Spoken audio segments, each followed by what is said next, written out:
જય માતાજી મિત્રો, ગુડ મોર્નિંગ થઈ ગયું છે બીજી વાર સ્કોપિયાની અંદર ને આજ હું તમને બતાવવાનો છું આપણે સ્કોપિયાની અંદર નામ કઈ રીતે લખવું, કઈ રીતે ન લખવું. તો આપણે સ્કોપિયાને તો પહેલાં આપણે વાળીને આપણે રેડિયમવાળા ભાઈ પાસે લઈ જાઉં. રેડિયમવાળા ભાઈ તો આપણે હાઈવે ઉપર જ છે ભાઈ. રેડિયમવાળાને કહીશું કે આપણે ભાઈ નામ લખવાનું છે સ્કોપિયાની પાછળ. તો હાલો એ ભાઈ આપણને લખી દે નામ. ફાઇનલી મિત્રો લખી દીધું છે આપણા રેડિયમવાળા ભાઈએ આપણે સ્કોપિયાની અંદર પાછળ. ભાઈ આપણે અટક લખી આપણા સ્કોપિયાની અંદર પાછળ ને આપણે અટક છે ભાઈ મેર.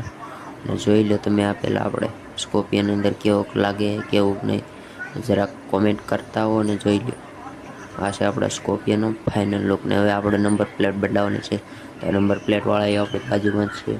તો હાલો ફટાફટ આપણે નંબર પ્લેટ બદલાઈ નાખીએ.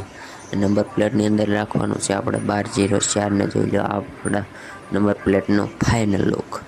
કેવોક દેખાય કેવોક નહીં કોમેન્ટ કરી નાખજો ને. આ છે આપણા સ્કોપિયાનો જોઈ લો કેવોક લાગે છે કોમેન્ટ કરો. ચાલો મિત્રો, નવા નવા વિડીયો હું જોવા માટે તમારા ખાલી સબસ્ક્રાઈબ કરી નાખો ને અમારા નવા વિડીયો રોજ આવ્યા રાખશે.